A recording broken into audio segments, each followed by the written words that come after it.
Hi dear students, നമ്മൾ ഇന്ന് organism and population എന്ന ടോപ്പിക്ക് കണ്ടിന്യൂ ചെയ്യുകയാണ്. As you know, last day we have discussed different types of interactions. അല്ലേ, നമ്മൾ പലതരത്തിലുള്ള പോപ്പുലേഷൻ ഇൻറ്ററാക്ഷൻസ് ഡിസ്കസ് ചെയ്തിരുന്നു. അതിൻ്റെ ഒരു ഇൻട്രൊഡക്ഷൻ നമ്മൾ കഴിഞ്ഞ സെഷനിൽ പറഞ്ഞു. അതുപോലെ തന്നെ വളരെ പ്രധാനപ്പെട്ട ഒരു ഇൻട്രാക്ഷനും നമ്മൾ പഠിച്ചിരുന്നു. ഇന്ന് നമ്മൾ പ്രധാനപ്പെട്ട രണ്ട് ഇൻട്രാക്ഷൻസ് ആണ് ഡിസ്കസ് ചെയ്യാൻ പോണത്. First one is called competition, അതുപോലെ second one is called parasitism. അപ്പോൾ ഇങ്ങനെ രണ്ട് തരത്തിലുള്ള ഇൻട്രാക്ഷൻസ് ആണ് നമ്മൾ ഇന്ന് ഡിസ്കസ് ചെയ്യാൻ പോണത്. So first of all let me start with competition. നമ്മൾ ആദ്യം ഡിസ്കസ് ചെയ്യാൻ പോകുന്നത് കോമ്പറ്റീഷൻ എന്ന ഒരു ഇൻട്രാക്ഷനെ കുറിച്ചാണ്. നമുക്കറിയാം, പ്രകൃതിയിൽ പലതരത്തിലുള്ള പോപ്പുലേഷൻസ് ഉണ്ട്. ഇത്തരത്തിലുള്ള പല പോപ്പുലേഷൻസും പരസ്പരം കോമ്പീറ്റ് ചെയ്യാറുണ്ട്. ചില സമയങ്ങളിൽ അത് ഒരേ റിസോഴ്സിന് വേണ്ടിയായിരിക്കും, അല്ലേ? ഇത്തരത്തിലുള്ള കോമ്പറ്റീഷനെ കുറിച്ച് നമുക്ക് നന്നായി മനസ്സിലാക്കുന്നതിന് നിങ്ങൾ ഡാർവിൻ എന്ന സയൻറ്റിസ്റ്റ് പ്രപ്പോസ് ചെയ്ത തിയറീസ് ഓഫ് ഇവല്യൂഷൻ, അത് ഏറ്റവും പ്രധാനപ്പെട്ട ഒരു കോൺസെപ്റ്റാണ് നാച്ചുറൽ സെലക്ഷൻ.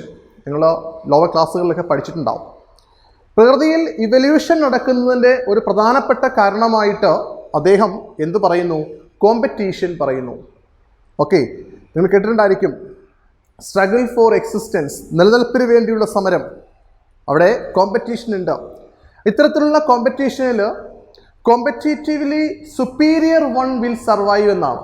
അതായത് കോമ്പറ്റീഷനിൽ സുപ്പീരിയർ ആയിട്ടുള്ള ആളുകൾ സർവൈവ് ചെയ്യും, പ്രകൃതി അവരെ സ്വീകരിക്കും, അല്ലെങ്കിൽ നേച്ചർ അതിനെ സെലക്ട് ചെയ്യും. അപ്പോൾ ഓർഗാനിക് ഇവല്യൂഷൻ്റെ ഒരു പ്രധാനപ്പെട്ട സ്റ്റെപ്പായിട്ട് ചാൾസ് ഡാർവിൻ എന്തിനെ കണക്കാക്കുന്നു? കോമ്പറ്റീഷനെ കണക്കാക്കുന്നു. അപ്പോൾ നമുക്ക് കോമ്പറ്റീഷൻ എന്ന ഈ ഒരു ഇൻട്രാക്ഷൻ്റെ ഡീറ്റെയിൽഡ് ആസ്പെക്റ്റിലേക്ക് പോകുമ്പോൾ നമ്മൾ മനസ്സിലാക്കേണ്ട കാര്യം, generally it is believed that competition occur when closely related species compete for the same resource. അതായത് വളരെ റിലേറ്റഡ് ആയിട്ടുള്ള രണ്ട് സ്പീഷീസ് ഒരേ റിസോഴ്സിന് വേണ്ടിയാണ് കോമ്പറ്റീഷൻ നടത്തുന്നത് എന്നാണ് നമ്മുടെ പൊതുവെയുള്ള വിശ്വാസം. കാരണം ഇത്തരത്തിലുള്ള റിസോഴ്സിൻ്റെ അളവ് വളരെ കുറവാണ്. അപ്പോൾ ലിമിറ്റഡ് റിസോഴ്സ് ഉള്ള സമയത്ത് ഒരേ ഡിഫറെൻ്റ് സ്പീഷീസുകൾ ഒരേ സോഴ്സിന് വേണ്ടി അല്ലെങ്കിൽ ഒരേ റിസോഴ്സിന് വേണ്ടി എന്ത് ചെയ്യുന്നു? കോമ്പീറ്റ് ചെയ്യുന്നു എന്നാണ് നമ്മുടെ വിശ്വാസം. എന്നാൽ ഇത്തരം വിശ്വാസം അത്ര ശരിയല്ല എന്നുള്ളതാണ്. ഡിഫറെൻ്റ് സ്പീഷീസുകൾ ഒരേ തരത്തിലുള്ള റിസോഴ്സിന് വേണ്ടി മാത്രമല്ല എന്ത് ചെയ്യുന്നത്? കോമ്പറ്റീഷൻ നടക്കുന്നത്. പ്രകൃതിയിൽ മറ്റു ചില തരത്തിലുള്ള കോമ്പറ്റീഷൻസും നടക്കുന്നു എന്നാണ് നമ്മൾ നമ്മുടെ ടെക്സ്റ്റ് ബുക്കിലൂടെ നമ്മൾ മനസ്സിലാക്കുന്നത്. ഫസ്റ്റ് വൺ പറയുന്നത്, in some cases totally unrelated species compete for the same resource. Okay, totally unrelated ആയിട്ടുള്ള രണ്ട് സ്പീഷീസ് ഒരേ റിസോഴ്സിന് വേണ്ടി എന്ത് ചെയ്യാം? കോമ്പീറ്റ് ചെയ്യാം. ഇതിന് വളരെ പ്രധാനപ്പെട്ട ഒരു എക്സാമ്പിൾ നമ്മുടെ NCERT ബുക്കിൽ പറയുന്നു. That is in case of shallow South American lakes visiting flamingos. South American ലേക്സിൽ വിസിറ്റ് ചെയ്യുന്ന ഒരു വിസിറ്ററാണ്, വല്ലപ്പോഴുമൊക്കെ വന്നു പോകുന്ന ഒരാളാണ് ഫ്ലമിംഗോസ്. ഫ്ലമിംഗോസ് മീൻസ് സ്വാൻ, അരയന്നങ്ങൾ. ഇത്തരം ഫ്ലമിംഗോസും അവിടുത്തെ റെസിഡൻ്റ് ഫിഷസ്, അതായത് ഈ സൗത്ത് അമേരിക്കൻ ലേക്സിൽ കാണപ്പെടുന്ന, നോർമലി അവിടെ എപ്പോഴും കാണപ്പെടുന്ന ഫിഷസും തമ്മിൽ ഒരു കോമ്പറ്റീഷൻ ഉണ്ട്. ഇവർ ടോട്ടലി ഡിഫറെൻ്റ് സ്പീഷീസാണ്. നിങ്ങൾക്കറിയാം, അൺറിലേറ്റഡ് സ്പീഷീസാണ്. ഒന്ന് ഫ്ലമിംഗോസ് ആണ്, അടുത്തത് ഫിഷസ് ആണ്.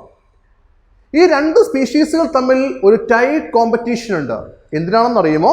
Both of them need the same food. രണ്ടുപേർക്കും ഒരേ ഫുഡാണ്. ഇവർ രണ്ടുപേരും ഫുഡിനായിട്ട് ആശ്രയിക്കുന്നത് സൂപ്ലാങ്ക്ടൺസിനെയാണ്. സൂപ്ലാങ്ക്ടൺസ് നിങ്ങൾക്കറിയാം, മൈക്രോസ്കോപ്പിക് ആനിമൽസ്, വളരെ ചെറിയ യൂണിസെല്ലുലാർ മൈക്രോസ്കോപ്പിക് ആനിമൽസ് നമ്മൾ വിളിക്കുന്ന പേരാണ് സൂപ്ലാങ്ക്ടൺസ്. അപ്പോൾ നമ്മൾ പറഞ്ഞു, ക്ലോസ്ലി റിലേറ്റഡ് സ്പീഷീസ് സെയിം റിസോഴ്സിന് മാത്രം കോമ്പീറ്റ് ചെയ്യുന്നു എന്നൊരു തെറ്റായ ധാരണ നമുക്കിടയിലുണ്ട്.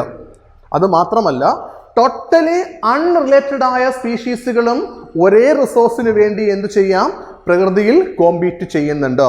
അതിനൊരു ബെറ്റർ എക്സാമ്പിൾ ആണ് നമ്മുടെ ബുക്കിൽ പറഞ്ഞിരിക്കുന്ന ഫ്ലമിംഗോസും അതുപോലെ ഫിഷസും തമ്മിലുള്ള കോമ്പറ്റീഷൻ.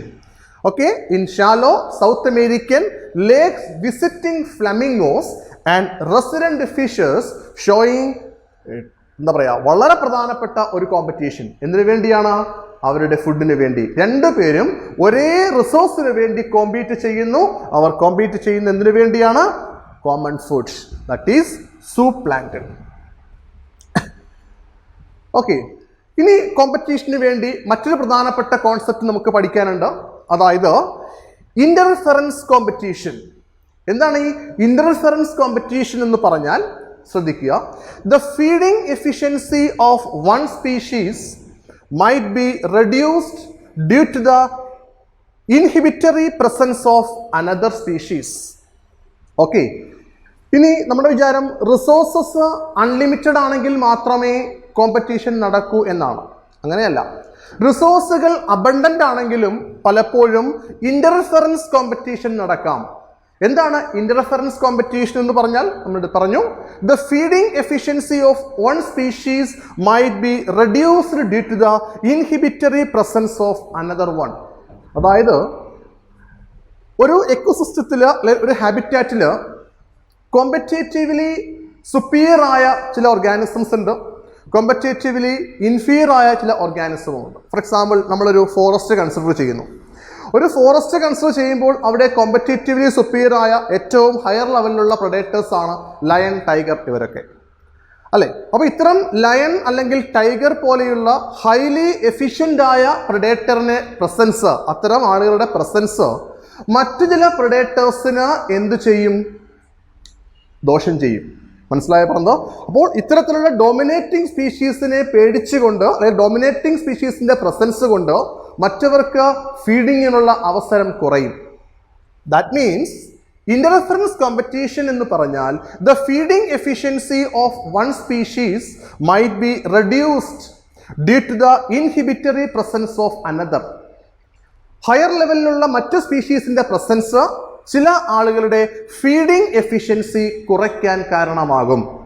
ഇതിനും വളരെ പ്രധാനപ്പെട്ട ഒരു എക്സാമ്പിൾ നമ്മുടെ NCERT ബുക്കിൽ പറയുന്നുണ്ട്.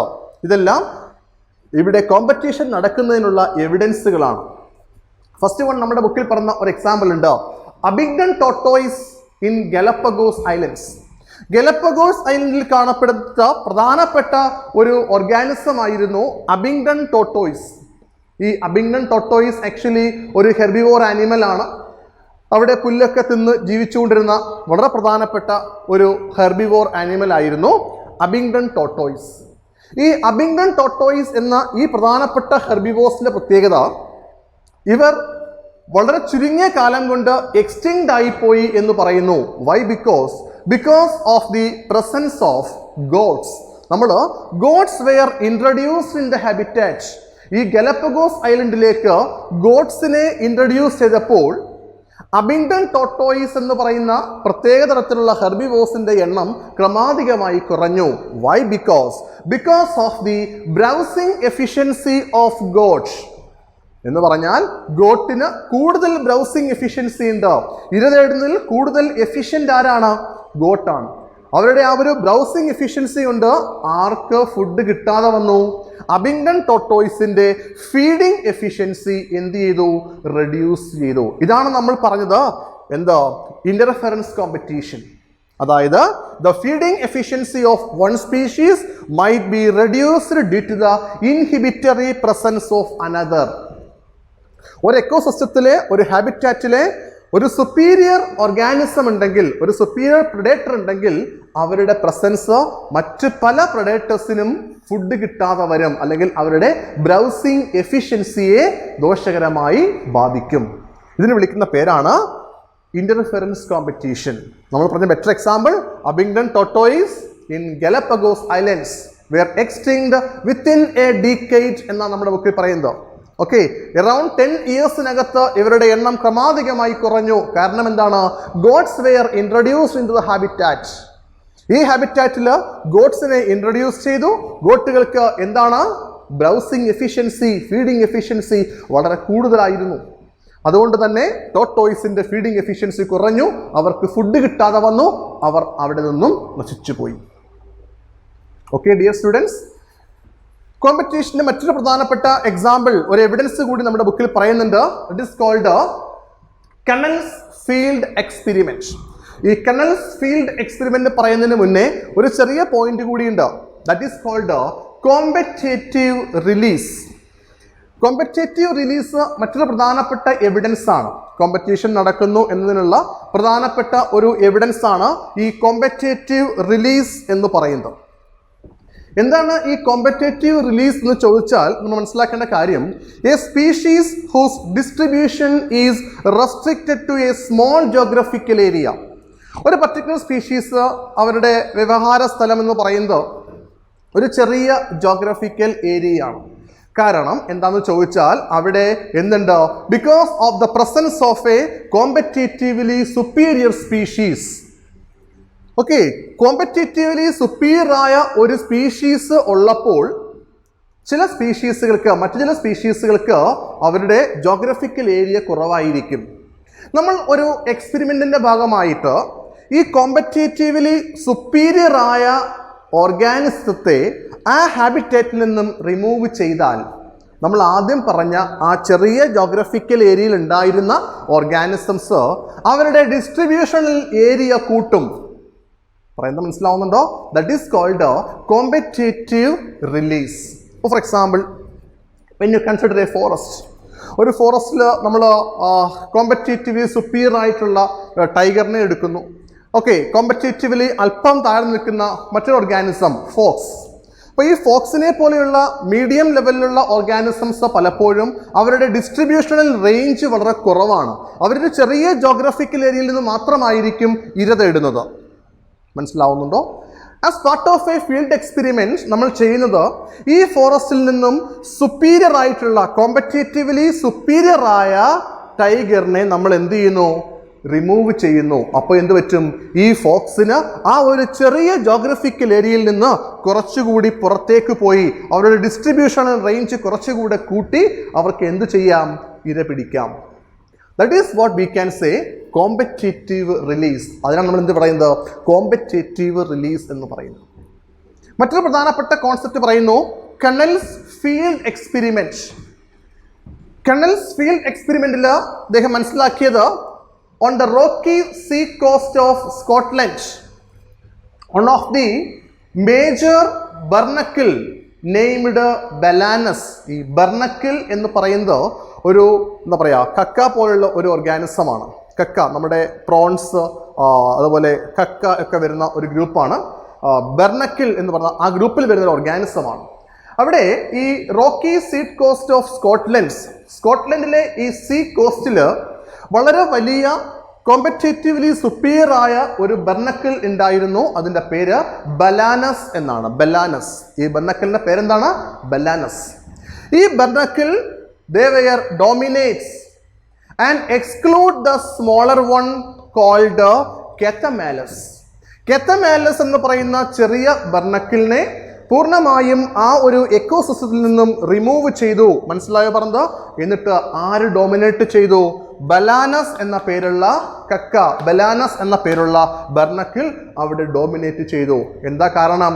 The Balanus is one of the competitively superior one. Balanus എന്ന് പറയുന്ന ഈ ബർണക്കിൾ കോമ്പറ്റേറ്റീവ്ലി എന്തായിരുന്നു? സുപ്പീരിയർ ആയിരുന്നു. കോമ്പറ്റേറ്റീവ്ലി ഇൻഫീരിയർ ആയ ആള് എന്തായിപ്പോയി? എക്സ്റ്റിങ്ക്ട് ആയിപ്പോയി. ഇത് മറ്റൊരു എക്സാമ്പിൾ ആണ്.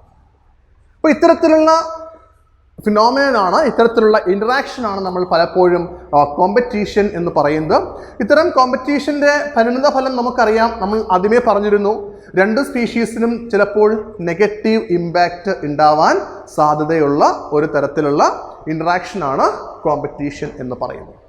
ഇവിടെ നമ്മൾ കോമ്പറ്റീഷനുമായി ബന്ധപ്പെട്ട പ്രധാനപ്പെട്ട ഒരു പ്രിൻസിപ്പിൾ പഠിക്കുന്നുണ്ട്. പ്രിൻസിപ്പിൾ ഇതാണ്, ഗോസസ് കോമ്പറ്റേറ്റീവ് എക്സ്ക്ലൂഷൻ പ്രിൻസിപ്പിൾ. എന്താണ് ഈ ഗോസസ് കോമ്പറ്റേറ്റീവ് എക്സ്ക്ലൂഷൻ പ്രിൻസിപ്പിൾ എന്ന് ചോദിച്ചാൽ, it States that two closely related species compete for the same resource. ഒരേ റിസോഴ്സിന് വേണ്ടി വളരെ ക്ലോസ്ലി റിലേറ്റഡ് ആയ രണ്ട് സ്പീഷീസുകൾ കോമ്പീറ്റ് ചെയ്താൽ they will not coexist. ഇവർ രണ്ടുപേരും എന്ത് ചെയ്യില്ല? ഒരുമിച്ച് എക്സിസ്റ്റ് ചെയ്യില്ല. The competitively inferior one should be eliminated eventually. രണ്ട് ക്ലോസ്ലി റിലേറ്റഡ് സ്പീഷീസ് ഒരേ റിസോഴ്സിന് വേണ്ടി കോമ്പീറ്റ് ചെയ്യുകയാണെങ്കിൽ competitively inferior one will be eliminated. നമ്മൾ ഇവിടെ കണ്ടില്ലേ, ബലാനസിന്റെ കേസിൽ പറഞ്ഞില്ലേ, കോമ്പറ്റേറ്റീവ്ലി ഇൻഫീരിയർ വൺ എന്ത് ചെയ്യും? എലിമിനേറ്റ് ചെയ്യും. And competitively superior one will survive. ഇത് കണ്ടീഷൻ ഉണ്ട്. കണ്ടീഷൻ എന്താണ്? It may be true if the resources are limited.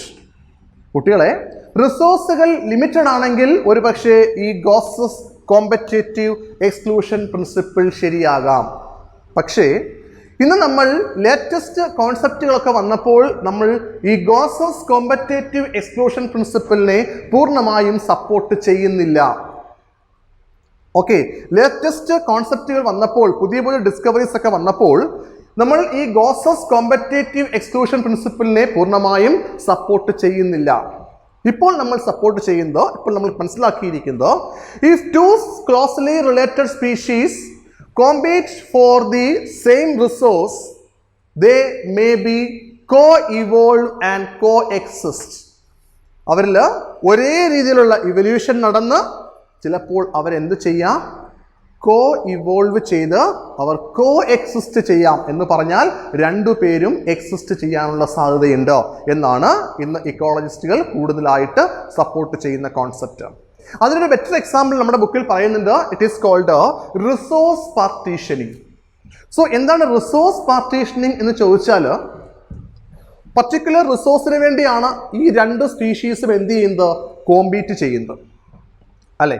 അപ്പോൾ അവർക്ക് കോമ്പറ്റേറ്റീവ്ലി സുപ്പീരിയർ ആയ ആൾ ഡോമിനേറ്റ് ചെയ്യുമെന്നും കോമ്പറ്റേറ്റീവ്ലി ഇൻഫീരിയർ ആയ ആൾ ഇല്ലാതെ പോകുമെന്നുമാണ് ഗോസസ് കോമ്പറ്റേറ്റീവ് എക്സ്ക്ലൂഷൻ പ്രിൻസിപ്പിൾ പറയുന്നത്.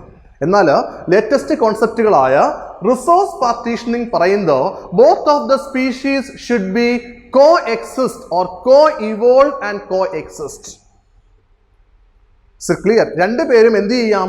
കോ ഇവോൾവ് ചെയ്യാം, കോ എക്സിസ്റ്റ് ചെയ്യാം. എങ്ങനെയാണ്? By changing their features, by changing their characters. For example, ഒരു ഫുഡിന് വേണ്ടിയാണ് ഇവർ രണ്ട് സ്പീഷീസ് ഫുഡ് എന്ന റിസോഴ്സിന് വേണ്ടിയാണ് കോമ്പീറ്റ് ചെയ്യുന്നെങ്കിൽ, സപ്പോസ് എന്താണ് റിസോഴ്സ് പാർട്ടീഷനിങ് ചോദിച്ചാൽ, they should use different times or different foraging patterns. അവർ ഒരേ റിസോഴ്സിന് വേണ്ടി പല സമയങ്ങളിൽ ശ്രമിക്കും. ഓരോ സ്പീഷീസും വ്യത്യസ്തമായ സമയങ്ങളിൽ ആ ഫുഡിന് വേണ്ടി ശ്രമിച്ചാൽ രണ്ടു പേർക്കും എന്ത് ചെയ്യാം? ഇവോൾവ് ചെയ്യാം.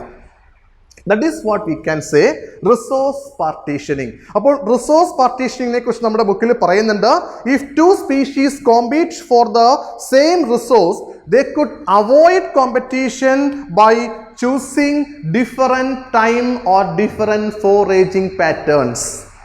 ഫുഡ് എടുക്കുന്നതിന് വേണ്ടി, ഫുഡ് ശേഖരിക്കുന്നതിന് വേണ്ടി അവർ പല പല സമയങ്ങൾ തിരഞ്ഞെടുക്കുന്നു, അല്ലെങ്കിൽ പല പല മെത്തേഡുകൾ തിരഞ്ഞെടുക്കുന്നു.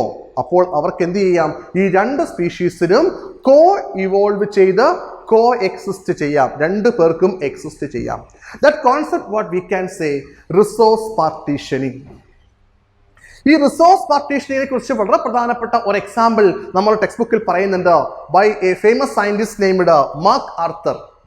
മാർക്ക് ആർത്തർ പറയുന്നത് one of the most important birds called warblers. There are 5 different types of warblers living on the same tree. ഒരേ ട്രീയിൽ 5 തരത്തിലുള്ള വാബ്ലേഴ്സ്. വാബ്ലേഴ്സ് മീൻസ് ഒരു പ്രത്യേക തരത്തിലുള്ള ബേർഡാണ്, ഒരു സിംഗിങ് ബേർഡാണ് വാബ്ലേഴ്സ്. നിങ്ങൾക്കറിയാം, ഒരേ ട്രീയിൽ ജീവിക്കുമ്പോൾ ഈ 5 വിഭാഗത്തിലുള്ള വാബ്ലേഴ്സിൻ്റെയും ഫുഡ് എന്തായിരിക്കും? സെയിം ആയിരിക്കും അല്ലേ? അപ്പോൾ ഇവർ പലപ്പോഴും ഗോസസ് കോമ്പറ്റേറ്റീവ് എക്സ്ക്ലൂഷൻ പ്രിൻസിപ്പിൾ അനുസരിച്ച് ഏതെങ്കിലും ഒരെണ്ണം മാത്രമേ സർവൈവ് ചെയ്യൂ. കോമ്പറ്റേറ്റീവ്ലി സുപ്പീരിയർ വൺ വിൽ സർവൈവ് എന്നാണ്. എന്നാൽ മാർക്ക് ആർത്തർ പറയുന്നത് ഇവിടെ നടന്നത് റിസോഴ്സ് പാർട്ടീഷനിങ് ആണ്. They were co evolve and co exist by selecting different times for food or foraging activity. ഇവർ ഇര തേടുന്നതിന് വേണ്ടി, ഫുഡ് എടുക്കുന്നതിന് വേണ്ടി പല പല സമയങ്ങളിൽ പോയി, അല്ലെങ്കിൽ പല ഡിഫറെൻറ്റ് ടൈംസ് ഉപയോഗിച്ചു. അപ്പോൾ എന്ത് പറ്റി? They were co exist. അവർക്ക് കോ എക്സിസ്റ്റ് ചെയ്യാൻ പറ്റി. കാരണം ഉള്ള റിസോഴ്സുകൾ അവരെന്ത് ചെയ്തു? പാർട്ടീഷൻ ചെയ്തു. അതാണ് resource partitioning.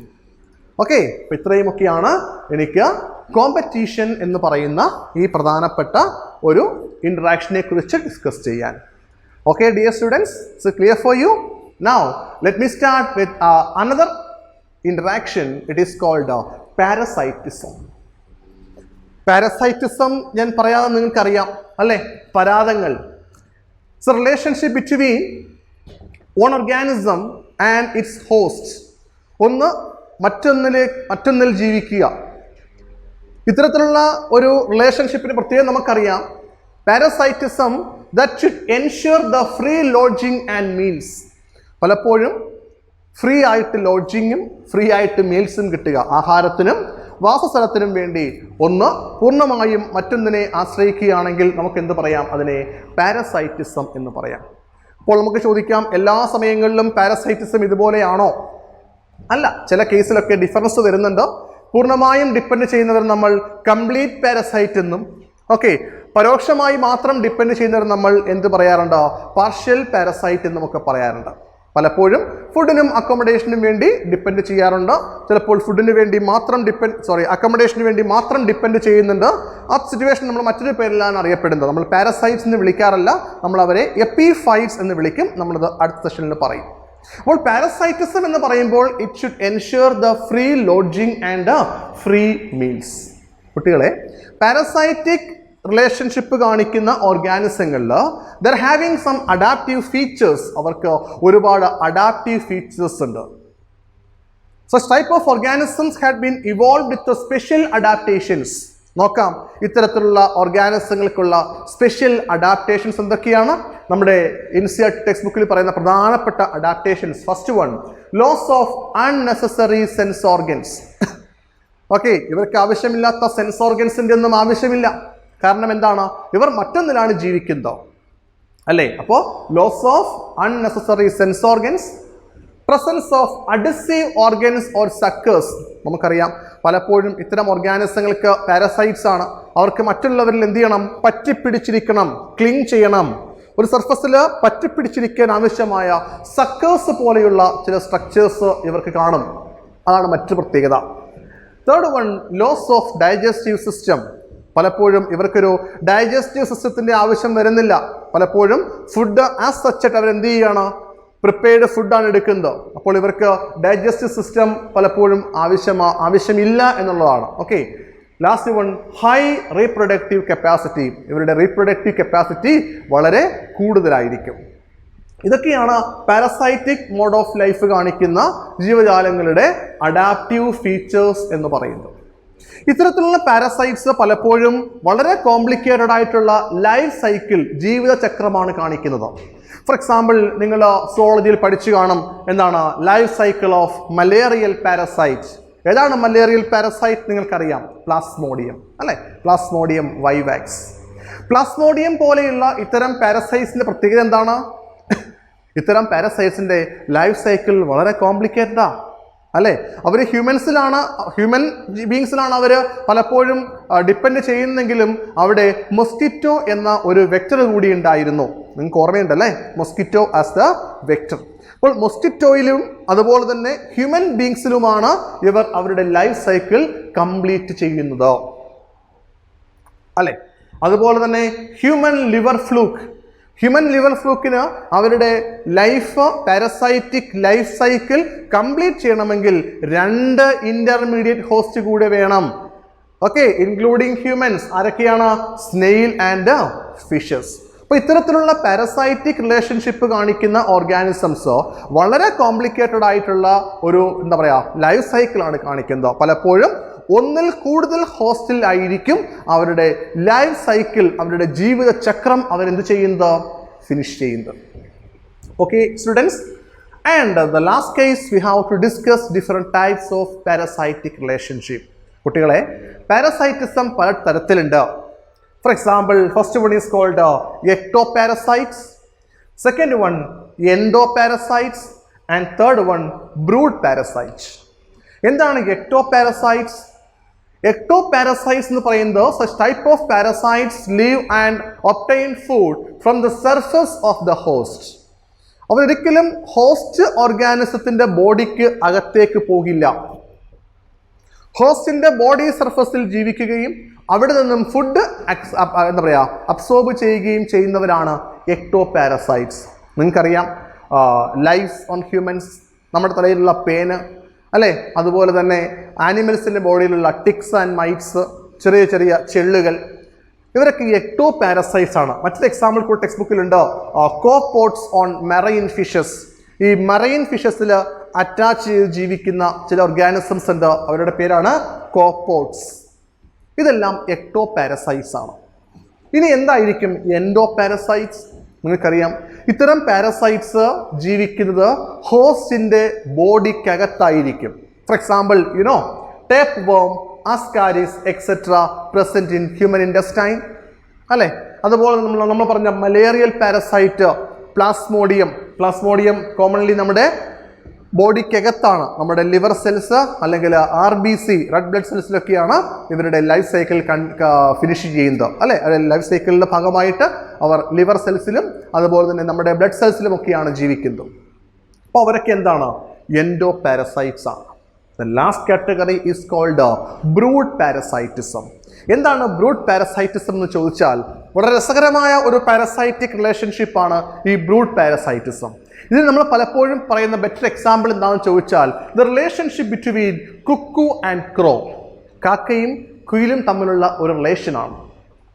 നിങ്ങൾക്കറിയാമായിരിക്കും, the cuckoo that actually laying their eggs in a nest of the crow അല്ലേ. കുയിൽ മുട്ടയിടും, അതിനെ അടയിരുന്ന് വിരിയിച്ച് മറ്റൊരാൾ എന്ത് ചെയ്യും? അതിൻ്റെ കുഞ്ഞുങ്ങളെ പോറ്റി പുറത്തിറക്കും. അപ്പോൾ ഇത്തരത്തിലൊരു റിലേഷൻഷിപ്പ് എന്ന് പറയുമ്പോൾ ഇവിടെ കുക്കു ക്രോ എന്ന് പറയുന്ന പർട്ടിക്കുലർ ഓർഗാനിസത്തെയാണ് അതിൻ്റെ ഹോസ്റ്റായിട്ട് കണക്കാക്കുന്നത് അല്ലേ. കുയിൽ മുട്ടയിടും, അതിനെ ഇൻക്യുബേറ്റ് ചെയ്ത് അതിനെ വിരിയിച്ചിറക്കി ഒരു സമയം വരെ അതിനെ പോറ്റി വളർത്തുന്നത് ആരാണ്? ക്രോയാണ്. അപ്പോൾ ഇത്തരത്തിലുള്ള റിലേഷൻഷിപ്പിന് നമ്മൾ കോമൺലി വിളിക്കുന്ന പേരാണ് എന്താ? Brood parasitism. അപ്പോൾ ഇത്തരത്തിലുള്ളൊരു പാരസൈറ്റിക് റിലേഷൻഷിപ്പിൻ്റെ ബേസിക് എന്ന് പറയുന്നത് പലപ്പോഴും during the course of evolution, ഇവല്യൂഷൻ്റെ ഭാഗമായിട്ട് ഇവരുടെ മുട്ടകൾ തമ്മിലുള്ള സിമിലാരിറ്റി, അവരുടെ സൈസ്, അതിൻ്റെ ഷേപ്പ്, അതിൻ്റെ കളർ, ഇതെല്ലാം അവർ ഇവല്യൂഷൻ്റെ ഭാഗമായി ഏതാണ്ട് ഒരുപോലെ ആയി വരുന്നു എന്നുള്ളതാണ് പ്രധാനപ്പെട്ട കാര്യം. അപ്പോൾ കാക്കയും കുയിലും എടുത്താൽ അവരുടെ മുട്ടയ്ക്ക് വളരെ വലിയൊരു സാമ്യം ഇല്ല എങ്കിലും മറ്റ് പല ഓർഗാനിസങ്ങളും നമ്മൾ കൺസിഡർ ചെയ്യുമ്പോൾ അവരുടെ ഇവല്യൂഷൻ്റെ ഭാഗമായിട്ട് അവരുടെ മുട്ടയുടെ സൈസും അതുപോലെ തന്നെ അതിൻ്റെ ഷേപ്പും കളറും ഒക്കെ ഏകദേശമൊക്കെ ഒരുപോലെയാണ്. എന്ന് പറഞ്ഞാൽ ഈ പറയുന്ന ഹോസ്റ്റ് ഓർഗാനിസത്തിന് ഒരിക്കലും എന്ത് ചെയ്യാൻ പറ്റില്ല? മുട്ട തിരിച്ചറിയാൻ പറ്റാത്ത ഒരവസ്ഥ. അപ്പോൾ ഇത്തരത്തിലുള്ള രസകരമായ ഒരു പാരസൈറ്റിക് റിലേഷൻഷിപ്പിന് വിളിക്കുന്ന പേരാണ് brood parasitism. Better example the parasitic relationship between cuckoo and crow. Dear students, അപ്പോൾ ഇത്രയുമൊക്കെയാണ് എനിക്ക് പാരസൈറ്റിക് റിലേഷൻഷിപ്പിനെ കുറിച്ച് ഡിസ്കസ് ചെയ്യാനുള്ളത്. അപ്പോൾ നമ്മൾ ഈ സെഷനിൽ രണ്ട് തരത്തിലുള്ള പ്രധാനപ്പെട്ട റിലേഷൻഷിപ്പാണ്, അസോസിയേഷനാണ് പഠിച്ചത്. ഏതൊക്കെയാണ്? First one competition and second one parasitism. നമ്മൾ ഓർഗാനിസം ആൻഡ് പോപ്പുലേഷൻ എന്ന ടോപ്പിക്കിൽ പോപ്പുലേഷൻ ഇൻറ്ററാക്ഷൻസ് കണ്ടിന്യൂ ചെയ്യുകയാണ്. നമ്മൾ കഴിഞ്ഞ സെഷൻസിലൊക്കെ പലതരത്തിലുള്ള ഇൻറ്ററാക്ഷൻസ് കണ്ടിരുന്നു അല്ലേ. പ്രഡേഷൻ, അതുപോലെ തന്നെ പാരസൈറ്റിസം ഒക്കെ നമ്മൾ ഡിസ്കസ് ചെയ്തു. Today we are going to discuss about commensalism and mutualism. നമ്മൾ കമൻസാലിസവും അതുപോലെ മ്യൂച്വലിസവുമാണ് ഇന്ന് ഡിസ്കസ് ചെയ്യുന്നത്. ഈ ടോപ്പിക്കിലെ, അതായത് പോപ്പുലേഷൻ ഇൻട്രാക്ഷൻസിലെ അവസാന ഭാഗമാണ്. നമുക്ക് രണ്ട് ഇൻട്രാക്ഷൻസ് കൂടിയേ ബാക്കിയുള്ളൂ. First one commensalism, second one mutualism. First of all let me start with commensalism. Commensalism എന്ന് പറയുമ്പോൾ ഇവിടെ ഇത്തരത്തിലുള്ള റിലേഷൻഷിപ്പിൽ ഒരു സ്പീഷീസിന് തീർച്ചയായിട്ടും ബെനിഫിറ്റ് ഉണ്ടാവും, ഗുണമുണ്ടാവും. എന്നാൽ തൊട്ടടുത്ത സ്പീഷീസിന് നെയ്തർ ഹാംഡ് നോർ ബെനിഫിറ്റ്സ്. പ്രത്യേകിച്ച് ദോഷവുമില്ല, എന്നാൽ പ്രത്യേകിച്ച് ഗുണവും ഇല്ല അല്ലേ. അപ്പോൾ ഇത്തരത്തിലുള്ള റിലേഷൻഷിപ്പിനാണ് നമ്മൾ പലപ്പോഴും കമൻസാലിസം എന്ന് വിളിക്കുന്നത്. In this type of relationship, one species are getting benefits and others are neither harmed or nor benefited. ഒരു സ്പീഷീസിന് മെച്ചമുണ്ടാവുകയും മറ്റൊരു സ്പീഷീസിന് പ്രത്യേകിച്ച് ഗുണവും ദോഷവും ഇല്ല എങ്കിൽ അത്തരത്തിലുള്ള പോപ്പുലേഷൻ ഇൻ്ററാക്ഷൻസിന് വിളിക്കുന്ന പേരാണ് കമൻസാലിസം. കമൻസാലിസത്തിന് പ്രധാനപ്പെട്ട 2-3 എക്സാമ്പിൾസ് ആണ് നമുക്ക് ഇന്ന് ഡിസ്കസ് ചെയ്യാനുള്ളത്. അതിൽ ഏറ്റവും പ്രധാനപ്പെട്ട ഒരെണ്ണമാണ് എപ്പിഫൈറ്റിക് പ്ലാന്റ് ആൻഡ് മാംഗോ. ഇത് മാംഗോ തന്നെ ആകണമെന്നില്ല, ഒരുപാട് തരത്തിലുള്ള എപ്പിഫൈറ്റിക് പ്ലാന്റ്സ് ഉണ്ട്. നിങ്ങൾ ലോവർ ക്ലാസ്സുകളിലൊക്കെ പഠിച്ചിരിക്കുന്ന ചില ഓർക്കിഡുകൾ, പ്രത്യേകിച്ചും നിങ്ങൾ വാൻഡ എന്ന ഒരു ഓർക്കിഡിനെ കുറിച്ച് കേട്ടിട്ടുണ്ടായിരിക്കും. വാൻഡ, മരവാഴ. ഇത്തരത്തിലുള്ള ഓർക്കിഡ് പ്ലാന്റ്സ് നമ്മൾ കോമൺലി അറിയപ്പെടുന്നത് എപ്പിഫൈറ്റ്സ് എന്നാണ്. കാരണം ഇവർ ടോട്ടലി പാരസൈറ്റ്സ് അല്ല. ഓക്കെ, ഇവർ മാംഗോ ട്രീ അല്ലെങ്കിൽ മറ്റേതെങ്കിലും ഹയർ ലെവലിലുള്ള ട്രീസിനെ ആശ്രയിക്കുന്നത് only for accommodation, not for foods. Okay, അക്കോമഡേഷന് വേണ്ടി മാത്രമാണ് ഇവർ മറ്റൊന്നിനെ ഡിപ്പെൻഡ് ചെയ്യുന്നത്. ഇപ്പോൾ ഒരു എപ്പിഫൈറ്റിക് ഓർക്കിഡ് പ്ലാന്റ് മാംഗോ ട്രീയിൽ ജീവിക്കുകയാണെങ്കിൽ ഈ മാംഗോ ട്രീയെ ഇവർ ഡിപ്പെൻഡ് ചെയ്യുന്നത് ഓൺലി ഫോർ അക്കോമഡേഷൻ, താമസ സൗകര്യത്തിന് വേണ്ടി മാത്രമാണ്. They can synthesize their own food. അവർക്ക് സ്വന്തമായിട്ട് ഫുഡ് ഉണ്ടാക്കാനുള്ള ശേഷിയുണ്ട്. അപ്പോൾ ഇത്തരത്തിൽ ഒരു റിലേഷൻഷിപ്പ് നിങ്ങൾ മനസ്സിലാക്കുമ്പോൾ ഈ വാൻഡ പോലെയുള്ള എപ്പിഫൈറ്റിക് പ്ലാന്റിന് ബെനിഫിറ്റ് ഉണ്ട് അല്ലേ? There getting accommodation. അവർക്ക് എന്ത് കിട്ടുന്നു? അക്കോമഡേഷൻ കിട്ടുന്നു, പ്രോപ്പറായിട്ട് ജീവിക്കാൻ പറ്റുന്നുണ്ട്. പക്ഷേ ഈ മാംഗോ ട്രീയെ സംബന്ധിച്ച് നോക്കുമ്പോൾ അവർക്ക് മെച്ചവുമില്ല, പ്രത്യേകിച്ച് ഗുണവുമില്ല, എന്നാൽ ദോഷവുമില്ല. വാൻഡ എന്ന പ്ലാന്റ് നിങ്ങൾ കേട്ടിട്ടുണ്ട്, നിങ്ങൾക്കറിയാം. മരവാഴ എന്നാണ് ഇതിൻ്റെ മലയാളം പേര്. ഇത്തരം പ്ലാന്റ്സ് വലിയ മരങ്ങളിൽ ജീവിക്കും. അക്കോമഡേഷന് വേണ്ടി മാത്രമാണ് ഇതിൻ്റെ ഹോസ്റ്റിനെ ഡിപ്പെൻഡ് ചെയ്യുന്നത്. ഇവർക്ക് ചില പ്രത്യേക തരത്തിലുള്ള റൂട്ട്സുകളുണ്ട് ഈ വാൻഡയ്ക്ക്. ഓക്കെ, നമ്മളതിനെ വെലാമിൻ റൂട്ട്സ് എന്നാണ് വിളിക്കുന്നത്. ഈ റൂട്ടുകൾ അന്തരീക്ഷത്തിൽ നിന്നും മോയിസ്ചറിനെ അബ്സോർബ് ചെയ്യുകയും അങ്ങനെ അവർ സ്വന്തമായിട്ട് ഫോട്ടോസിന്തസിസ് നടത്തി ഫുഡ് കണ്ടെത്തുകയും ചെയ്യും. എന്ന് പറഞ്ഞാൽ ഇവർ ഹോസ്റ്റിനെ ഡിപ്പെൻഡ് ചെയ്യുന്നത് എന്തിനു വേണ്ടി മാത്രമാണ്? അക്കോമഡേഷന് വേണ്ടി മാത്രമാണ്. ഓക്കെ, ഈ റിലേഷൻഷിപ്പ് കമൻസാലിസത്തിന് ബെറ്റർ എക്സാമ്പിളാണ്. മറ്റൊരു എക്സാമ്പിൾ പറയുന്നു, the relationship between barnacle and whales. നമ്മൾ കഴിഞ്ഞ സെഷനിൽ പറഞ്ഞ ബർണക്കിൾസ്, ഓക്കെ, കക്ക പോലുള്ള ചെറിയ ജീവിയാണ് ബർണക്കിൾസ്. ഈ ബർണക്കിൾസ് പലപ്പോഴും വളരെ വലിയ ജീവിയായ വെയിൽസിൻ്റെ പുറത്ത് പറ്റിപ്പിടിച്ചാണ് ജീവിക്കുന്നത്. ഓക്കെ, ഈ ഒരു റിലേഷൻഷിപ്പിൻ്റെ പ്രത്യേകത എന്ന് ചോദിച്ചാൽ ഈ ഒരു റിലേഷൻഷിപ്പിൽ പലപ്പോഴും വെയിൽസിനെ സംബന്ധിച്ച് യാതൊരു വിധമായ ബെനിഫിറ്റും ഇല്ല. പക്ഷേ ബർണക്കിളിനെ സംബന്ധിച്ച് അവർക്ക് എന്ത് ചെയ്യാം? അവർക്ക് ഈസി ആയിട്ട് മൂവ് ചെയ്യാം വാട്ടറിലൂടെ. ഇതിൻ്റെ പുറത്തല്ലേ ഇരിക്കുന്നത്. അതുപോലെ തന്നെ ഈ വെയിൽസ് ഉപയോഗിക്കുന്ന ഭക്ഷണത്തിൻ്റെ ബാലൻസ് ഓക്കെ ആർക്ക് കിട്ടാൻ സാധ്യതയുണ്ട്? ബർണക്കിൾസിന് ഉപയോഗിക്കാൻ സാധ്യതയുണ്ട്. വളരെ വലിയ ആനിമൽസിനെ അവരുടെ പ്രേയെ ഇവർ കടിച്ച് നശിപ്പിച്ച് തിന്നുമ്പോൾ അതിൻ്റെ അവശിഷ്ടങ്ങൾ ആർക്ക് ലഭിക്കും? ബർണക്കിൾസിന് ഫുഡായിട്ട് ലഭിക്കും. അങ്ങനെ ഒരു മെച്ചം ആർക്കുണ്ട്? ബർണക്കിൾസിനുണ്ട്. മറ്റൊരു പ്രധാനപ്പെട്ട എക്സാമ്പിൾ നമുക്ക് പഠിക്കാനുള്ളത് the relationship between egret and cattles, grazing cattles. അതായത് പുല്ലുമേഞ്ഞ് നടക്കുന്ന കാറ്റിൽസും അതുപോലെ തന്നെ എഗ്രറ്റ് മീൻസ് കൊച്ചികളും തമ്മിലുള്ള ഒരു റിലേഷൻഷിപ്പാണ്. പലപ്പോഴും നമുക്ക് കാണാം ഈ കൊച്ചികൾ പലപ്പോഴും ഈ കാറ്റിൽസുമായി ബന്ധപ്പെട്ട എപ്പോഴും ജീവിക്കുന്നു. കാറ്റിൽസ് അങ്ങനെ മേഞ്ഞ് നടക്കുമ്പോൾ തൊട്ടടുത്തായിട്ട് ഈ ചെറിയ കൊച്ചികൾ കാണും, എഗ്രറ്റ്സ് കാണും. എന്താണ് ഈ ഒരു റിലേഷൻഷിപ്പ് എന്ന് ചോദിച്ചാൽ പലപ്പോഴും ഈ എഗ്രറ്റിന് സ്വന്തമായിട്ട് അവരുടെ ഫുഡ്, അതായത് ഇൻസെക്റ്റുകളെ കണ്ടെത്താൻ ബുദ്ധിമുട്ടാണ്. കാറ്റിൽസ് അങ്ങനെ പുല്ലുമേഞ്ഞ് നടന്നു പോകുമ്പോൾ പലപ്പോഴും പുല്ലുകൾ ചവിട്ടി മെതിച്ച് പോകുമ്പോൾ ഈ ഇൻസെക്റ്റുകൾ പെട്ടെന്ന് എന്ത് ചെയ്യും? പുറത്തേക്ക് വരികയും ആ ഇൻസെക്റ്റുകളെയാണ് എന്ത് ചെയ്യുക? എഗ്രറ്റ്സ് ഭക്ഷണമായിട്ട് ഉപയോഗിക്കുന്നത്. ഒരുപക്ഷെ സ്വന്തം നിലയിൽ ശ്രമിച്ചാൽ ഈ എഗ്രറ്റ്സിന് അവരുടെ ഇരയെ ലഭിക്കാറില്ല. അപ്പോൾ ഈ കാറ്റിൽസ് നടന്നു പോകുന്ന സ്ഥലത്തിലൂടെയാണ് ഇവരും പലപ്പോഴും ഇര തേടി പോകുന്നത്. കാരണം കാറ്റിൽസ് അങ്ങനെ പുല്ല് മേഞ്ഞ് നടക്കുമ്പോൾ മാത്രമാണ്, അവരിങ്ങനെ പുല്ലുകളിലൊക്കെ ചവിട്ടി മെതിച്ചു പോകുമ്പോഴാണ് അതിൽ പറ്റിയിരിക്കുന്ന ഇൻസെക്റ്റുകൾ പുറത്തേക്ക് വരികയും അതിനെ കൊച്ചുകൾക്ക് ഫുഡായിട്ട് ഉപയോഗിക്കാനും പറ്റും. ഓക്കെ, ഇത്തരത്തിൽ റിലേഷൻഷിപ്പിന്റെ പ്രത്യേകത എന്താണ്? ഇവിടെ എഗ്രട്ടിന് മെച്ചമുണ്ട്, ഗുണമുണ്ട്, എന്നാൽ കാറ്റിൽസിന് പ്രത്യേകിച്ച് ഗുണവും ദോഷവും ഒന്നും ഇല്ല. കുട്ടികളെ, ഇത്തരത്തിലുള്ള റിലേഷൻഷിപ്പിനെല്ലാം വിളിക്കുന്ന പേര് കമൻസാലിസം എന്നാണ്. ഒരു എക്സാമ്പിൾ കൂടെ നമ്മുടെ ബുക്ക് പറയുന്നു. That means the relationship between sea anemone and clownfish. Sea anemone ഒരു ഓർഗാനിസമാണ്, നിങ്ങൾക്കറിയാം, കടലിൽ കാണപ്പെടുന്ന ഒരു ജീവിയാണ് സീ എനിമോൺ. ഈ സീ എനിമോണിൽ പറ്റിപ്പിടിച്ചാണ് ആര് ജീവിക്കുന്നത്? ക്ലോൺ ഫിഷ് ജീവിക്കുന്നത്. ക്ലോൺ ഫിഷ് വളരെ ചെറിയ ക്ലിങ്ങിങ് ഫിഷസ് ആണ്, വളരെ ചെറിയ ഫിഷസ് ആണ്. അപ്പോൾ ഈ ഫിഷസിനുള്ള മെച്ചം ഇവിടെ ബർണക്കിൾസും വെയിൽസും പോലെയാണ്. ഇവിടെ സീ എനിമോണിന് പ്രത്യേകിച്ച് ഗുണവും ദോഷവും ഒന്നും ഇല്ല എങ്കിലും ക്ലോൺ ഫിഷിന് ഈസി ആയിട്ട് മൂവ് ചെയ്യാം. അതുപോലെ തന്നെ അവർക്ക് ഈ സീ എനിമോൺ ഉപയോഗിക്കുന്ന ഫുഡിൻ്റെ അവശിഷ്ടങ്ങളും മറ്റും ആർക്കും കിട്ടും, ക്ലോൺ ഫിഷിനും കിട്ടും. അപ്പോൾ ഇത്തരത്തിലുള്ള ഒരു റിലേഷൻഷിപ്പ് എന്ന് പറയുമ്പോൾ ഒരാൾക്ക് മാത്രം ബെനിഫിറ്റ് കിട്ടുകയും അടുത്ത പാർട്ട്ണർക്ക് പ്രത്യേകിച്ച് ഗുണവും ദോഷവും ഇല്ലാത്ത ഇത്തരത്തിലുള്ള ഒരു റിലേഷൻഷിപ്പിന് നമ്മൾ വിളിക്കുന്ന പേരാണ് commensalism. Okay dear students, now let me start with mutualism. നമ്മൾ അടുത്ത് ഡിസ്കസ് ചെയ്യാൻ പോകുന്നത് മ്യൂച്വലിസത്തെ കുറിച്ചാണ്. മ്യൂച്വലിസം നിങ്ങൾക്കറിയാം, it's a positive interspecific interaction. ഇതൊരു പോസിറ്റീവ് റിലേഷൻഷിപ്പാണ്, രണ്ട് സ്പീഷീസുകൾ തമ്മിലുള്ള റിലേഷൻഷിപ്പാണ്. ഈ അസോസിയേഷന്റെ പ്രത്യേകത, in this association both the partners have equally benefited. രണ്ട് പാർട്ട്നേഴ്സിനും ഒരുപോലെ മെച്ചമുണ്ട്.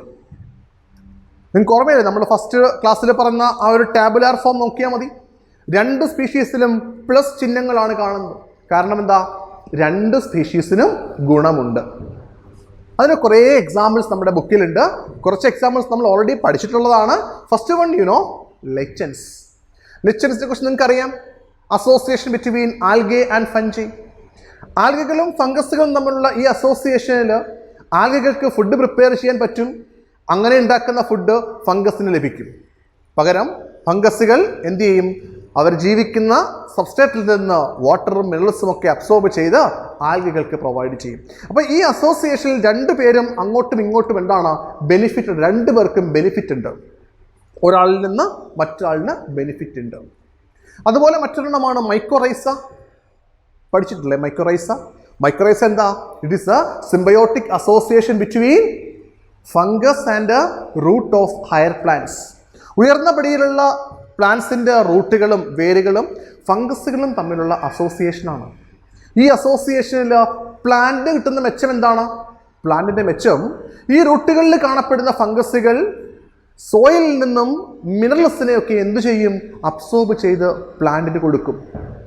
പ്ലാന്റ് ഇവർക്ക് ആവശ്യമായ അക്കമഡേഷൻ, അതുപോലെ തന്നെ ഫുഡ്, ഇതൊക്കെ ആര് പ്രൊവൈഡ് ചെയ്യും? ഈ പ്ലാന്റ് സ്പീഷീസ് പ്രൊവൈഡ് ചെയ്യും. അപ്പോൾ മൈക്കോറൈസയും മ്യൂച്വലിസത്തിന് പ്രധാനപ്പെട്ട എക്സാമ്പിളാണ്. നമ്മുടെ ബുക്കിൽ പ്രധാനമായിട്ടും ചില പ്ലാന്റ് ആനിമൽ മ്യൂച്വലിസം പറയുന്നുണ്ട്. അതായത് plant animal relationship, the relationship between plants and animals. അത്തരത്തിലുള്ള റിലേഷൻഷിപ്പിന് പ്രത്യേകം നമുക്കറിയാം. എന്താണ്? മിക്കവാറും റിലേഷൻഷിപ്പ് എന്ന് പറയുന്നത് പോളിനേറ്റിംഗ് റിലേഷൻഷിപ്പാണ്, അല്ലേ? നിങ്ങൾക്കറിയാം ഇൻസെക്റ്റ് പോളിനേഷൻ, നിങ്ങൾ സെക്കൻഡ് ചാപ്റ്ററിൽ പഠിച്ചതാണ്. ചില തരത്തിലുള്ള പ്ലാന്റ്സിൽ ഇൻസെക്റ്റ് പോളിനേഷനാണ് നടക്കുന്നത്. അപ്പോൾ അത്തരം റിലേഷൻഷിപ്പിൽ രണ്ടുപേർക്ക് മെച്ചമില്ലേ? പ്ലാന്റിന് എന്താ മെച്ചം? The plant could easily achieve pollination. In return the animal, the insects, they are getting benefits in the form of nectar. അല്ലേ, നിങ്ങൾ പഠിച്ചില്ലേ? ഫ്ലോറൽ റിവാർഡ് കൊടുക്കുമെന്ന് ഫ്ലവേഴ്സ്, പ്ലാന്റ്സ് ഫ്ലോറൽ റിവാർഡ്സ്, അതായത് നെക്ടർ ആൻഡ് പോളൻ. അപ്പോൾ ആക്ച്വലി അതും എന്ത് തന്നെയാണ്? ഒരു മ്യൂച്വലിസമാണ്. രണ്ടു പേർക്കും ബെനിഫിറ്റ് ഉണ്ടാകുന്ന ഒരു മ്യൂച്വൽ റിലേഷൻഷിപ്പാണ്. ഇത്തരത്തിലുള്ള വളരെ പ്രധാനപ്പെട്ട ഒരു പ്ലാന്റ് ആനിമൽ റിലേഷൻഷിപ്പ് നമുക്ക് പഠിക്കാനുണ്ട്. That is the relationship between the fig tree and it's pollinating വാസ്പ്. ഇവിടെ പറഞ്ഞിരിക്കുന്ന ഫിഗ് ട്രീ എന്ന ഈ പർട്ടിക്കുലർ ട്രീന് പോളിനേഷൻ നടത്തുന്നത് ഒരേ ഒരു ഓർഗാനിസം, ഇൻസെക്റ്റ് മാത്രമാണ്. ഇതിൻ്റെ വാസ്പാണ്. വാസ്പ് ഒരു ടൈപ്പ് ഇൻസെക്റ്റ് ആണ്, കടന്നൽ പോലെയുള്ള ഇൻസെക്റ്റ് ആണ് വാസ്പ്. അപ്പോൾ ഇവർ തമ്മിലുള്ള റിലേഷൻഷിപ്പ് എന്താണെന്ന് ചോദിച്ചാൽ, ഫസ്റ്റ് വൺ, ഇത്തരം റിലേഷൻഷിപ്പുകളൊക്കെ സ്പെസിഫിക് ആണ്. ഈ ഫിഗ് ട്രീ എന്ന് പറഞ്ഞ ഈ പർട്ടിക്കുലർ പ്ലാന്റിനെ പോളിനേഷൻ നടത്താൻ പറ്റുന്നത് ആർക്ക് മാത്രമാണ്? വാസ്പിന് മാത്രമാണ്. ഓക്കെ, ഈ വാസ്പ എങ്ങനെയാണ് പോളിനേഷൻ നടത്തുന്നത് ചോദിച്ചാൽ, they're actually searching their oviposition എന്ന് പറഞ്ഞാൽ ഇവർക്ക് മുട്ടയിടാനുള്ള സ്ഥലം നോക്കി ഇങ്ങനെ പോകുമ്പോൾ, ഫ്ലവറുകൾ തോറും പോകുമ്പോഴാണ് അവിടെ പോളിനേഷൻ നടക്കുന്നത്. ഇൻ റിട്ടേൺ തിരിച്ച് ഈ വാസ്പിന് എന്തൊക്കെ ബെനിഫിറ്റ് ഉണ്ടെന്ന് അറിയാമോ? They are getting oviposition. ഈ വാസ്തുകൾ മുട്ടയിടുന്നത് എവിടെയാണ്? ഈ ഫ്ലവറിന്റെ ഓവറിയിലാണ്. ഓക്കെ, അതുപോലെ തന്നെ ഇത് മുട്ടയിടുന്നതിന് വേണ്ടി മാത്രമല്ല ഫ്ലവറിനെ ഡിപ്പെൻഡ് ചെയ്യുന്നത്. ഇതിന്റെ മുട്ട വിരിഞ്ഞ് ലാർവയാകുന്നതും ലാർവയാകുമ്പോൾ ഈ ലാർവയെ ഫീഡ് ചെയ്യിക്കുന്നത് ആരാണ്? ഡെവലപ്പിംഗ് സീഡ്സ് ആണ്. ഇതിന്റെ ഓവറിക്കകത്ത് ഡെവലപ്പ് ചെയ്യുന്ന developing seeds nourishes it's larva. ഈ അനിമലിന്റെ, ഈ ബീയുടെ, ഈ വാസ്പിന്റെ ലാർവയെ നറിഷ് ചെയ്യുക, അവർക്ക് ഫുഡ് പ്രൊവൈഡ് ചെയ്യുന്നതും ഇവിടുത്തെ ഡെവലപ്പിംഗ് സീഡ്സ് ആണ്. അപ്പോൾ ഈ ഒരു റിലേഷൻഷിപ്പിൽ രണ്ടുപേർക്കുമുള്ള മെച്ചം എന്താണ്? Plants they can easily achieve pollination. At the same time, the wasp they're getting oviposition as well as the nourishment to their larva. ഇവിടെ ലാർവയ്ക്ക് നറിഷ്മെന്റ് കിട്ടും, അവർക്ക് മുട്ടയിടാനുള്ള ഓവിപ്പൊസിഷൻ ലഭിക്കും. In return the plant can easily achieve the pollination. പ്ലാന്റിന് എന്ത് ചെയ്യാൻ പറ്റും? പ്ലാന്റിന് pollination നടന്നു കിട്ടും. ഇതുപോലെയുള്ള മറ്റൊരു പ്രധാനപ്പെട്ട എക്സാമ്പിൾ കൂടി നമ്മുടെ ബുക്കിലുണ്ട്. ഒരു മെഡിറ്ററേനിയൻ ഓർക്കിഡിനെ കുറിച്ച് പറയുന്നുണ്ട്. ഈ ഓർക്കിഡിന്റെ പേര് ഓഫ്രൈസ് എന്നാണ്. ഓഫ്രൈസ് എന്ന ഈ മെഡിറ്ററേനിയൻ ഓർക്കിഡിന്റെ പ്രത്യേകത, ഇത്തരം ഓർക്കിഡുകളിൽ പോളിനേഷൻ നടത്തുന്നത് പ്രധാനപ്പെട്ട ചില ഓർഗാനിസംസ് ആണ്, ചില പ്രധാനപ്പെട്ട ഇൻസെക്റ്റുകളാണ്. നമ്മൾ ബീസ് എന്നറിയപ്പെടും. ബീസ് അല്ലെങ്കിൽ ബംബിൾ ബീ എന്നറിയപ്പെടുന്ന ബീസ് ആണ് ഇവിടെ പോളിനേഷൻ നടത്തുന്നത്. അപ്പോൾ ഇവിടുത്തെ പോളിനേഷൻ എങ്ങനെ നടക്കുന്നു എന്ന് ചോദിച്ചാൽ, ബീസ് അല്ലെങ്കിൽ ബംബിൾ ബീസിന്റെ പ്രത്യേകത, ഇതിന്റെ ഫീമെയിൽ ബീസിന്റെ പ്രത്യേകത അല്ലെങ്കിൽ ഫീമെയിൽ ബീസിന്റെ ചിറകൾക്കുള്ള ചില സ്വഭാവ സവിശേഷതകളാണ് ഈ പർട്ടിക്കുലർ പ്ലാന്റിന്റെ പെറ്റൽസ്. ഈ പർട്ടിക്കുലർ പ്ലാന്റ് ഓഫ്രൈസിന്റെ പെറ്റൽസ് നോക്കിയാൽ ഒരു പ്രധാനപ്പെട്ട petal it's closely resemble to that of its female. ഈ ബംബിൾ ബീസിന്റെ ഫീമെയിൽസിനെ പോലെയാണ്. എസ്പെഷ്യലി അതിന്റെ സ്ട്രക്ചർ, അതിന്റെ സൈസ്, അതിലെ മാർക്കിങ്സ് പോലും സെയിം ആണ്. ഓക്കെ, ഞാൻ പറയുന്നത് മനസ്സിലാവുന്നുണ്ടോ? അതായത് ഈ ബംബിൾ ബീസിന്റെ ഫീമെയിൽ ബീ പോലെയാണ് എവിടുത്തെ ഈ മെഡിറ്ററേനിയൻ ഓർക്കിഡായ ഓഫ്രൈസിന്റെ ഫ്ലവറിന്റെ ഒരു petal. One petal it's look like resembles with the females of the particular organism. അപ്പൊ എന്ത് വെച്ചെന്നറിയാമോ? The male bees they should be attracted towards the flower. ഈ മെയിൽ ബീസ് അവരുടെ ഫീമെയിൽസ് ആണെന്ന് തെറ്റിദ്ധരിച്ച് ഈ ഫ്ലവറിനെ അട്രാക്ട് ചെയ്യും. And they should pseudo copulate. അവിടെ സ്യൂഡോ കോപ്പുലേഷൻ നടക്കും. നമ്മൾ ഈ ഒരു ഫിനോമിനൻ അറിയപ്പെടുന്നത് ഇറ്റ് എംപ്ലോയീസ് സെക്ഷൽ ഡെസീറ്റ് എന്നാണ് അറിയപ്പെടുന്നത്. സെക്ഷൽ ഡെസീറ്റ്. ഓക്കെ, ഈ ബീസിന്റെ ഫീമെയിൽസിന്റെ സ്ട്രക്ചറുള്ള ഒരു ഫ്ലവർ ആണ് ഇവർക്കുള്ളത്. ഇവരുടെ ഫ്ലവറിന്റെ പെറ്റല് അതിന്റെ സൈസിലും അതിന്റെ മാർക്കിങ്സിലും ഒക്കെ ഏതിന് സിമിലർ ആണ്? ഇവരുടെ ഫീമെയിൽ ബീസിന് സിമിലർ ആണ്. So the male bees should be attracted towards the flower, just mistaken it as his own female. Okay, അവരുടെ ഫീമെയിൽ ബീ ആണെന്ന മിസ്റ്റേക്ക് പറ്റി അവരെന്ത് ചെയ്യും? ഈ ഫ്ലവറിനെ അട്രാക്ട് ചെയ്യും. ഓക്കെ, അവിടെ സ്യൂഡോ കോപ്പുലേഷൻ നടക്കും. ഓരോ ഫ്ലവറിലും സ്യൂഡോ കോപ്പുലേഷൻ നടക്കുമ്പോൾ വാട്ട് വിൽ ഹാപ്പൻ? ഒരു ഫ്ലവറിൽ സ്യൂഡോ കോപ്പുലേഷൻ നടന്നു, അടുത്ത ഫ്ലവറിലേക്ക് പോകുമ്പോൾ ഇവർ പോളൻ ഗ്രെയിൻസുമായിട്ടായിരിക്കും പോകുന്നത്, അല്ലെ? അടുത്ത ഫ്ലവറിൽ എത്തുമ്പോൾ അവിടെ എന്ത് നടക്കും? Pollination could be achieved. Okay, ഇതിൻ്റെ എല്ലാം പ്രത്യേകത എന്താണെന്ന് ചോദിച്ചാൽ, ഇവിടുത്തെ എല്ലാ പ്രത്യേകത ഇവരുടെ പോളിനേഷൻ പ്രോസസ്സ് എന്ന് പറയുന്നത് സ്പെസിഫിക് ആണ്. എന്ന് പറഞ്ഞാൽ ഈ പർട്ടിക്കുലർ ഓർക്കിഡ് ഓഫ്രൈസിനെ പോളിനേഷൻ നടത്തണമെങ്കിൽ ഈ ബംബിൾ ബീസിന് മാത്രമേ പറ്റുകയുള്ളൂ. മറ്റുള്ള ഇൻസെക്റ്റുകൾക്ക് പോളിനേഷൻ നടത്താൻ പറ്റില്ല. ഓക്കെ, അപ്പോൾ നമുക്ക് ചിന്തിക്കാം, as a due course of ഇവല്യൂഷൻ്റെ ഭാഗമായിട്ട് ഈ ഓഫ്രൈസ് എന്ന ഈ പർട്ടിക്കുലർ പ്ലാന്റിൻ്റെ ഫ്ലവറിന് എന്തെങ്കിലുമൊക്കെ മാറ്റം വന്നാൽ, ആർക്കും മാറ്റം വരണം? ഇവരുടെ ഫീമെയിൽ ബീസിനും അല്ലെങ്കിൽ ഈ പർട്ടിക്കുലർ ബീസിനും എന്ത് വരണം? അതുപോലെയുള്ള മാറ്റങ്ങൾ വന്നെങ്കിൽ മാത്രമേ ഈ പോളിനേഷൻ കണ്ടിന്യൂ ചെയ്യുള്ളൂ, അല്ലേ? പോളിനേഷൻ കണ്ടിന്യൂ ചെയ്യണമെങ്കിൽ കോ ഇവല്യൂഷൻ നടക്കണം. എന്ന് പറഞ്ഞാൽ ഈ പർട്ടിക്കുലർ പ്ലാന്റിൻ്റെ ഓഫ്രൈസ് എന്ന് പറഞ്ഞ പ്ലാന്റിൻ്റെ ഫ്ലവറിനും അതുപോലെ ഇതിൻ്റെ ബീസിനും എന്ത് നടക്കണം? ഇവല്യൂഷൻ നടക്കണം. എന്തൊക്കെ മാറ്റമാണോ ഈ ഫ്ലവറിൽ വരുന്നത്, അതേ മാറ്റങ്ങൾ ഇവരുടെ ഫീമെയിൽ ബീസിലും വരണം.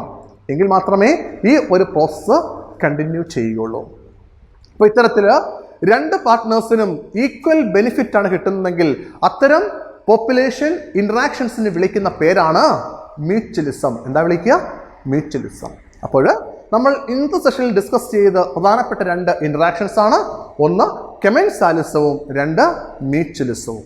കുട്ടികളെ, ഈ ടോപ്പിക്സ് ഇത്രയും കാര്യങ്ങളോടുകൂടി അവസാനിക്കുകയാണ്. നമ്മൾ ഈ ഒരു ടോപ്പിക്ക് കുറേ സെഷൻസ് ആയിട്ടാണ് പഠിച്ചത്. എല്ലാ വീഡിയോസും നിങ്ങൾ നന്നായിട്ട് ഒബ്സർവ് ചെയ്യുക, ടെക്സ്റ്റ് ബുക്ക് നന്നായിട്ട് റീഡ് ചെയ്യുക. ഓക്കെ, നന്നായിട്ട് പഠിച്ച് കാര്യങ്ങൾ മനസ്സിലാക്കുക. Okay, we will meet next session with another topic. Till then, goodbye.